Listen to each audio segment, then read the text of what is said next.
Hello and welcome to the Q&A for Our Time Machine, the wonderful new movie by S. Leo Chiang and Yang Tsien. It is my honor to be hosting this Q&A. My name is Steve Bognar. I'm a documentary filmmaker based in Ohio. The films that my partner Julia Reichert and I have made include the film American Factory, the film The Last Truck, and the film A Lion in the House. And I'm just really honored and excited to be here talking about this wonderful new film with director Leo Chiang and executive producer and brilliant consulting editor Jean Tsien, legendary consulting editor Jean Tsien. So thank you both for being here today to talk about the film. Leo, as just to give a little background on both Leo and Jean. Leo's a veteran documentary filmmaker based in both the Bay Area and Taipei. Has worked on numerous documentaries over the years. He and Jean just earlier in 2020, like half a year ago, released the multi-part documentary series Asian Americans. His earlier film, A Village Called Versailles, was Emmy nominated. And Our Time Machine has played over 75 film festivals, won a prize at like Tribeca. It's nominated for a Gotham Award this year. And it's just been tearing up the festival circuit. And we're really thrilled that you're here. Leo's also right now running, he's co-founder of ADOC, the Asian American Documentary Network. He's a chair right now of New Day Films, the great film distribution co-op. He's been a Time Warner Fellow, a Rockwood Just Films Fellow, and just entrenched in the documentary world in a wonderful way. Jean Tsien, ACE, is a much loved and much in demand editor and consulting editor, and now executive producer and producer of documentaries. Jean edited the Academy Award nominated Scottsboro, An American Tragedy, the Peabody Award-winning Malcolm X, Make It Plain. She executive produced and edited Plastic China, which won the 54th Golden Horse Award for Best Editing. Jean is a highly sought after consulting editor who has worked on many films. She worked on our film, American Factory, and helped elevate it to a new level. And for that, we're eternally grateful. So Jean, Leo, thank you for being here today. And thank you for making this incredible movie. I just watched it again last night, and I just have to say, I am very, the movie grabs you on different levels, and I want to try to talk about how it works. So the first level is story. You know, it's got such pull to it because you get all these story threads going. You know, we have Malion, this really amazing artist who's diving into the world of theater. He's been a visual artist who's diving into the world of his parents, and particularly his father, which is the world of theater. And he's doing this to hopefully collaborate with his dad as his dad is really beginning to lose his capacity, his faculties, his memory. And there's a race against time there that you really feel. And we're always wondering, well, what's going to happen? Will they get to collaborate? Will the piece of theater, the play, turn out? Will they raise the money? Will that happen? And then I feel like you evoke the inner life of Malion really beautifully, in that he's so obsessed with his work that his personal life is in the shambles, and he's lonely, and he's got this ache that we really feel. Through your filmmaking, we really come to feel it. And that's all this really rich storytelling that keeps us pulled in through the whole movie. But then there's another level, which has to do with how the film grapples with memory and images and how memory works, and even how filmmaking works. And I love the interplay that you create with the creation that we're watching of this theater piece, where they're building however you want to define it, a time machine of gears that evoke film projectors and shadow puppets that evoke cinema in its sort of rawest form as a kind of memory play that we watch. And it's a film that thematically is grappling with how do we preserve our memories and our dreams, and what is the interplay of art in that? Can art help us stay alive, stay present? Will Maliong's art help his own dad keep present in the world?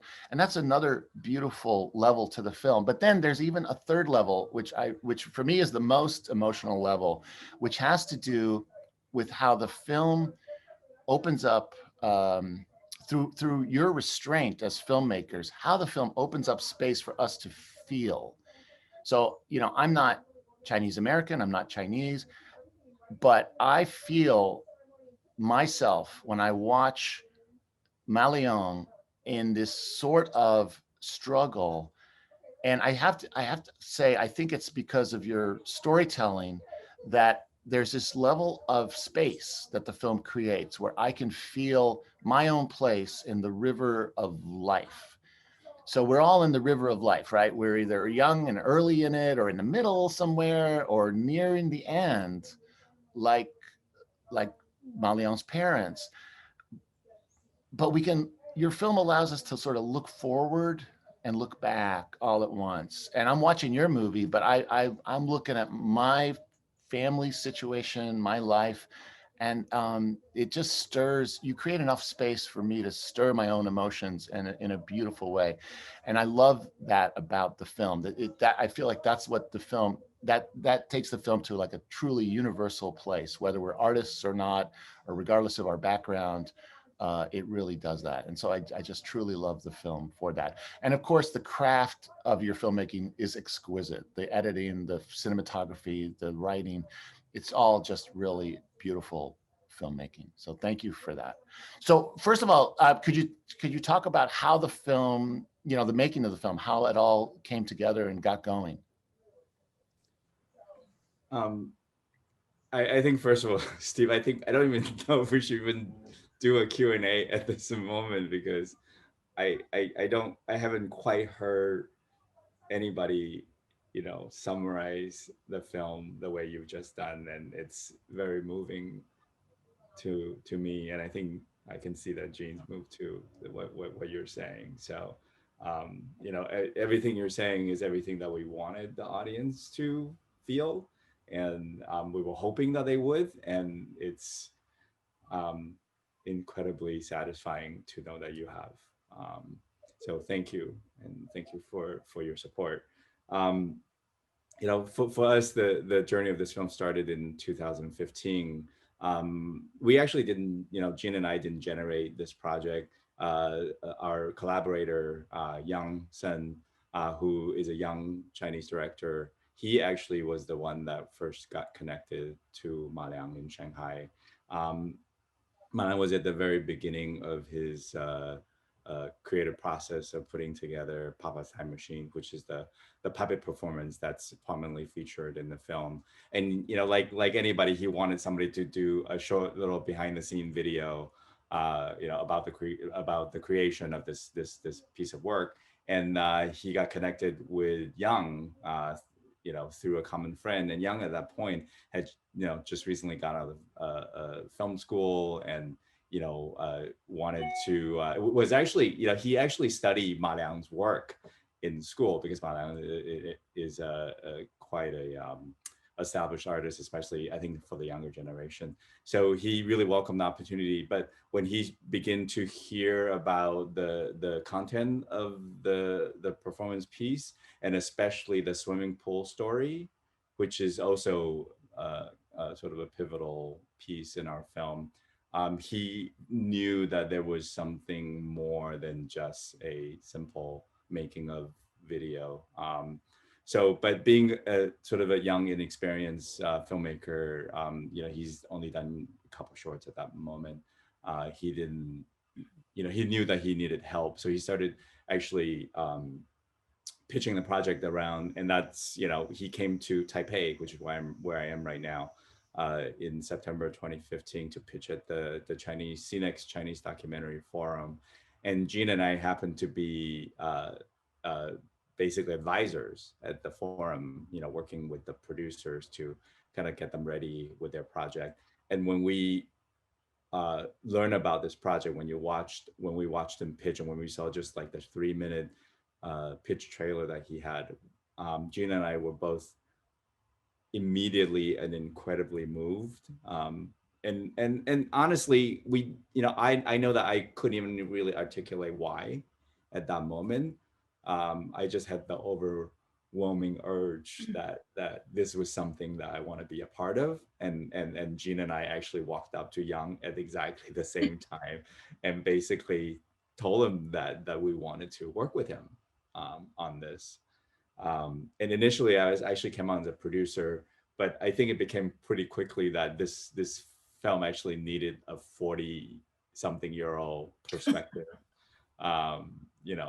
to make it truly, resonate. And we all agreed that I should come on as a full directing collaborator for the piece. So, and we shot through 2018 and finished the film in early 2019 and premiered at Tribeca. So when I actually first saw the trailer, I knew exactly what attracted me about that 3 minutes. It was very basic. It's the love. In Chinese family, you don't really see physical, hugging, kissing. And just in the 3 minute trailer, there's one shot in particular. It was, Ma Liang and his father just they're head to head. That for me just sold it. And then I, it was very basic at the beginning. I say it's a father and son love story. It's Alzheimer's story, which a lot of us, I'm sure everyone knows someone with Alzheimer's, right? Both of my grandma had it, and so that's the basic level. But took 4 or 5 years actually to really discover everything you mentioned earlier. The river of life that didn't happen when we first started at the pitching forum. We didn't know that he's going to fall in love, that he's going to have a baby, all of that stuff. It was, I don't know, it was a gift. That's the gift of documentary, right? And when you have the patient enough, and also actually out of necessity, we, at some point, we kind of was stuck. Well, I mean, I think Leo, can talk about, we were stuck with the story, I think the second year into the filmmaking. Yeah. Yeah, but we always knew that there was going to be two strands. There was going to be the production of the play. We're going to follow the mechanical process of the creation of this really beautiful, magical thing, which was immensely appealing to us. And then at the same time, there was going to be this, father and son love story that Jean is mentioning. And actually, initially, we had envisioned a true collaboration, that it was going to be a two-character piece, that the father and the son were going to be equal leads, because they were going to collaborate. That was always the intention for Ma Liang. And the fact that he even approached this, chose the theater as the medium for this piece, was because he thought he was going to design the piece and the father was going to direct it. But when it became pretty quickly obvious that the father was not going to have the capacity to do that, we really kind of had to rethink our approach and really figure out how to structure the story. And for a while, we weren't totally sure that we had enough material to do a feature-length documentary. The puppets, as magical as they are, if you show too much of it, the novelty is lost, and we don't want that to happen. But we had no idea what the family condition was going to be, how the father's illness will progress, what's going to happen in Ma Liang's personal life. So there was always that moment where you kind of just like go with a blind faith that life will reveal itself, and something will happen. But the one thing that gradually became really obvious to us was that Ma Liang was going through an experience that is just really incredibly universal, for anybody entering their middle age, and starting to think about taking care of their parents. And for him, and actually for a lot of my friends, our friends, you know, who are all marrying late, you know, I in the old days when people get married in their 20s, when you get married, you have a kid, your parents help you take care of your kids. And then when you're older, you have to take care of your parents, your kids help you take care of your parents. But now with people getting married in their 30s and 40s, I have all these friends in the position of having to care for both their generation above them and below them. And the responsibility is immense. And you know, the impact on their life and on their worldview is incredible. And that was very apparent to us that that was going to be a core struggle for Ma Liang. And you know, even on top of that, you feel his struggle as an artist.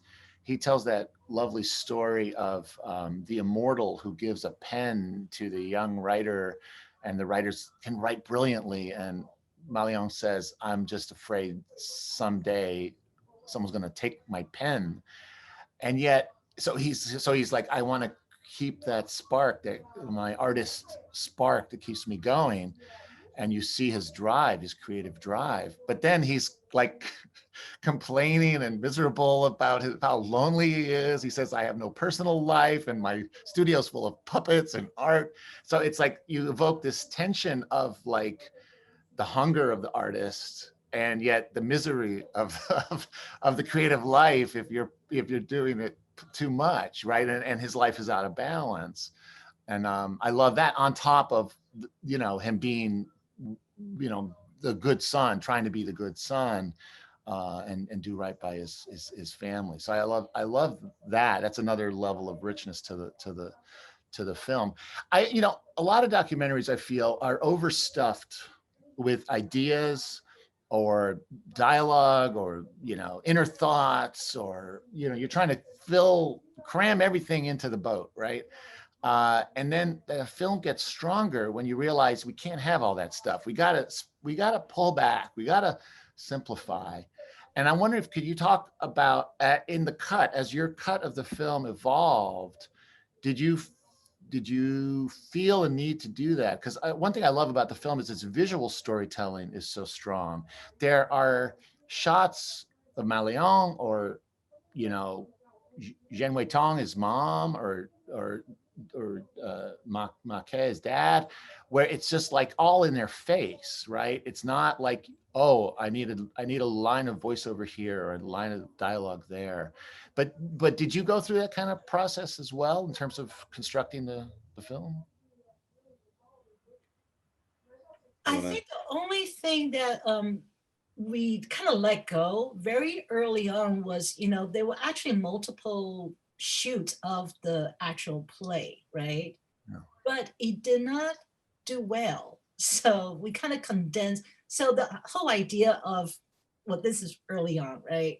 We were hoping we will follow through the success of this play. It didn't happen. So we kind of very on let go a lot of those shoots Yeah. and make it into that first premiere. I That was think you show the right amount of the play. You know, you said it earlier, Leo. It's like if you don't want to like show too much, because then it just loses its magic. And I feel like I'm really constantly wanting, my eyes are like diving into the screen to see more of the amazing visuals that they create. But if you'd given us more, I might have, that feeling might have diminished. So I think that's Actually, it's pretty consistent that people tells us that I wish there was more of a play, but for me, that's actually the perfect place to be. right. We want that. We Yeah. want that instead of people saying, "Oh, there's too much of it." I Mm. don't think anybody's ever gonna say there's just the perfect amount, right? People, if it's great, people want more, and if we do it right, that we tease it, you know, that people do want more. Yeah. I think in terms of Steve, what you were mentioning earlier, this one thing that Young actually once talked about, which I thought was really wonderful. Young shot a lot of the film, and there's also Liang Shuang, another filmmaker, young filmmaker, also shot a lot of the material. But Young kept saying, like, I am in love with Ma Liang's father's face. All I want to do is to sit in a close up and just watch his face. And I think that did us in good stead. I think that, for me, I already fundamentally believe in the power of silence in films.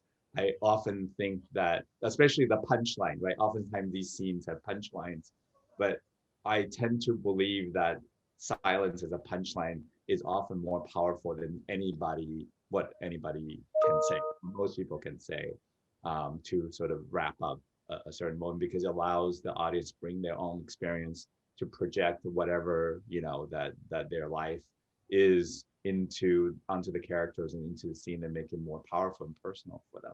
So that was something definitely very, very conscious on our part, to leave a lot of breathing room, to always remember to have scenes where they're basically are silent, that the people are by themselves, they're reflective, and it's for the audience to be reflective about what they've just seen and what they're about to see.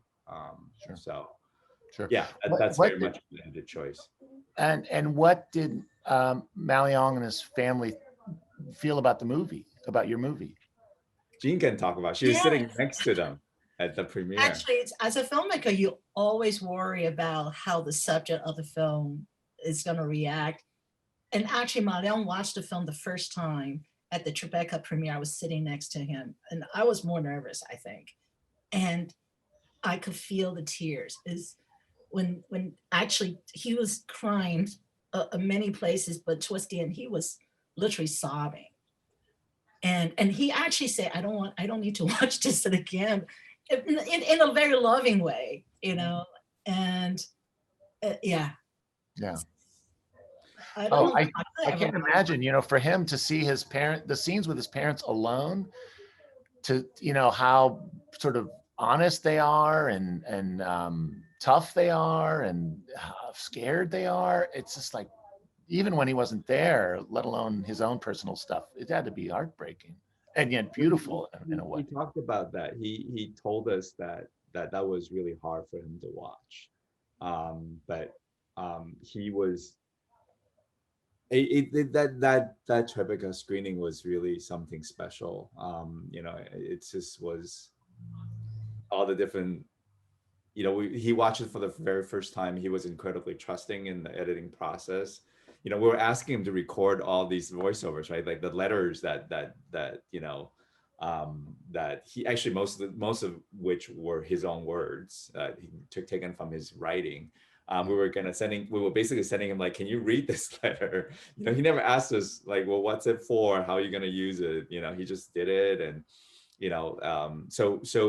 and he like came to New York with Tianyi, with his wife, and brought the baby. The baby didn't get to see the film, but they brought the baby, and they watched it with the rest of us, and it was just incredibly emotional. I really firmly believe that the film spoke to him because it was basically the same story that he was telling in his play, and that was how we felt the whole time we were making the film. That we were doing, we were making an extension of his work.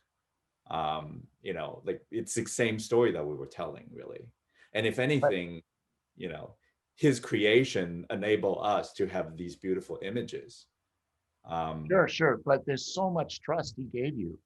It's remarkable. It's so intimate, and it's rare for any human being to trust people, like, filmmakers that we don't really know that deeply. So, that was there ever a moment when he sort of interrogated you all about, like, what are you doing and why is it taking so long, and anything like that? No, no. I mean, again, like Young, would a lot of credit goes to Young for maintaining that relationship. They really had this really funny relationship. Actually, I think that Ma Liang has the same relationship with Young, the way that I am with him, because we're sort of a generation apart. So he's kind of like the little brother that sometimes like you want to sort of yell at him, but you kind of feel this fondness and love for him. You want to kind of help him out, and they kind of got into this relationship that Malang can be moody, like most of us. So there were days when he was just telling us to go away, But Young was always persistent. He knew kind of how to manage that relationship. And I think that, over the years, they really, they're, like we're all friends. I think that I have a very different relationship with Ma Liang because I really do feel like his story, it feels incredibly autobiographical to me in a really bizarre way. And I think a lot of people who watch the film feel that way, especially folks who are in a creative field, because the artist piece. But for Young, he's just like this little brother that is part of his family. They would tell him very private things. They'll let him, come over and stay over even, years after he's finished Yeah. the film. So Yeah. those pieces, What about Malian's parents? Did they see the film? they have not seen the film. They have not seen the film. I think for them, we were this interesting. I think that they welcomed us because they saw us as the next generation of storytellers that are interested in their work. I think, one of the biggest fear for them is that their work doesn't matter anymore. you know like the work that they put their entire life into, is somehow irrelevant. And here we are, this, next generation filmmaker, storyteller, artist coming to want to capture it. So they were very open and they're very willing. And also they're performers. I mean, that's on top of it. They're all been trained for years and years and years to be in front. So they were incredibly comfortable, and actually had surprisingly little issue with the camera. Good. Also, I Yang think kind of become this grandson, just kind of shows up. you really feel that when Malian's dad is talking. I guess is it to Yang when he's saying like, "I saw the show. I don't remember seeing the show." Was that because that's such a the camera's like right there. And you're right. His face, the dad's face is so it's like a beautiful mountain, side of a mountain. Just all the beautiful crags and lines. But it's just right intimate little conversation, and that's amazing. that that scene was actually a really difficult piece for us. When we first saw it, we were really worried, because it could feel very exploitative. But at the same time, we also knew that that was incredibly powerful, that was going to be a pivotal moment in the story. And that was a piece that, there are always those scenes that gets bounced around in the cut many, many, many, many times. And that was one of those. He just did not want to have a home until, somehow at some point we figure out a way to make it work. Yeah, there's always a question of are they given informed consent at a certain point in their journey with memory and consciousness? Yeah, I think that's a legitimate question to ask, but I didn't feel, given the context of everything else in the movie and the journey that we've seen the family on, it didn't. It just felt totally organic to the film. None of my ethical alarms, went off in any way. I mean, I think it's even you build an arc with early on when Marquette, the dad, talks about like, oh, I directed 80 productions, with the Shanghai Chinese Opera Theater. And he's like the proud elder. And early on, it's like you feel his strength and his ferocity, and then later he's in the kitchen, sort of ranting almost, saying the same thing, and his wife's like, "Oh yeah, you said that already. There you go again." Um, it's it speaks to time and the unstoppable, inexorable effect of time on all of us. That we build, we grow, we struggle, we strengthen, we articulate, or we try to, and then time starts taking away as we get older and older, if we're so lucky to be alive. And I just feel like the film really captured that as well. At, Yeah, at some yeah, I guess at some point we had to be okay with the fact that we were in many ways very ambitious. We were really just trying to make a film about life. And it at first it sounded grandiose and impossible to achieve, but there were just certain pieces that just was so resonant, and we just did everything we could to try and find a way to support those moments and try to connect them in a way that spoke to us, and hoping that it will speak to the audience. And what you're saying, about Ma Ke's journey and about Ma Liang's own journey. I mean, ultimately, right? It's actually really it's about Ma Liang's own mortality, how he saw himself, Yeah. and I think that yeah, I mean, it was a really honestly, it was a very strange experience, especially towards the end of the editing of the film. Like we had done these crazy edit cams, and including like one stint in Jean's apartment where I ended up incapacitated on a massage table because my back went out. But at the very end, I was actually finishing editing in LA at night. And during the day, I was producing Asian American, and then I was finished editing by myself on the film. And I was just kept crying on. It was a really weird, bizarre experience. Just like I've seen this so many times, and there's some moment that came up. It just was just like, Yeah. Anyway, it's It is, something that I think we're very proud of. Yeah. you should be. It is a film about life, ultimately, and those are the best docs. They're so rich that they feel the depth of literature and just sweep you away. And I think this film does that. I did want to ask you. There's one very powerful sequence where the family goes back to some kind of ancestral village. They see old relatives and family members, and this moment it really touched me was when they're at what appears to be like a grave site, and they're saying they're kind of bowing to the mound, and they're saying like, we're working hard, we're trying to live, I forget the exact line, we're trying to live worthy lives, or make our lives count in a way. And it's just like, wow, you feel even the elders are there in the river of life speaking to their elders, who are no longer with us. But then the film segues into talking about what happened during the Cultural Revolution, and how this this family of artists, were basically sent off to work in picking cotton and away from the city, and persecuted for making art. But I wondered, how did you all grapple with the question of including that? I think it's a very powerful scene and sequence in the film, but is it a hot potato to talk about, particularly in terms of thinking about releasing the film in China? How did you all grapple with that? Well, actually, what the film will not work if we don't mention what Ma Ke ran through the Cultural Revolution. That was a whole problem. Was like he was a very prominent artist. When he talked about, I directed 80 shows, he had the bragging rights. He was one of the first Chinese artists went to Europe to teach, had all those workshops, those are stuff that wasn't in the film. He was very prominent, but to be on the top of his world, and to be sent down, to be totally cut off, that was a trauma.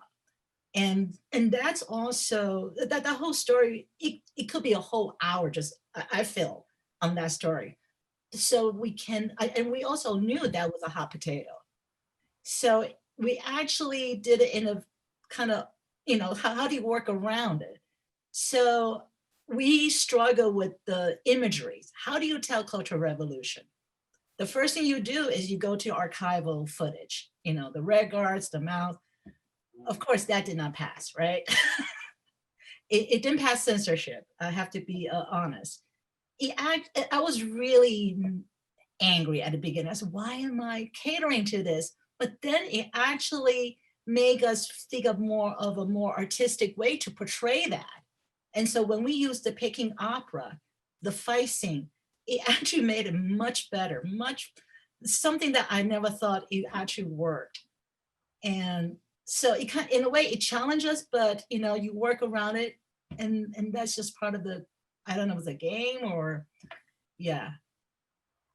Well, when during the years we were making American Factory, we talked to so many middle-aged, like, Chinese executives who were with the company. They all feel like someone in China, whether it's a writer or filmmaker, someone's got to tell this story of the Cultural Revolution before the parents' generation are gone because it was such a trauma. So I'm really, I'm glad you have it in there. And yeah, it just feels like you have to be honest about this historical trauma, and it's only going to help the country, heal. Well, also, at the very beginning, when I signed on to the project, I was reading Ma Liang's book, all those little memories. Yeah. And it really, early first chapter, it's all about that era, Yeah. how he was born into the era. Yeah. No, that makes perfect sense. Well, we're going to wrap it up in a minute. I did want to ask about, the film has so many moments of interplay, playfulness in terms of the filmmaking that mirror or echo the playfulness of what we see on screen. So you've got these puppeteers figuring out the mechanics of their contraptions, and you've got moments where the editing and the music, your scoring and your filmmaking becomes so kind of gossamer, so light, and we see, like, the fingers of the mechanical puppet, and Ma Liang starts to sing a little tune that somehow magically plays off of the score that's been playing for like a little while. Can you talk about creating those moments, how in your cutting, in your writing, and I guess your shooting, how you sought those kind of moments? Because there's just so wonderfully cinematic. Well, I think first of all, like we love the score, and it's actually the composer's Paul Burrell, who's a New York-based, very established composer, and uh, it was sort of fate that he was going to work on this film, because we were having a lot of problem for some reason settling on somebody, and when he saw the cut and spoke, when I talked to him, it was so immediately obvious that he was the right person, and he agreed, and we just went forward with it. In terms of those sequences, there are actually, I think there may be 2 or 3. They're almost like a musical montage sequence. I mean, that may sound a little sort of more crass and typical, but that's actually really what they are. We needed some moments to both sort of compress time, but also find ways to put a lot of sort of create comic timing, and also put a lot of interesting images on top of each other.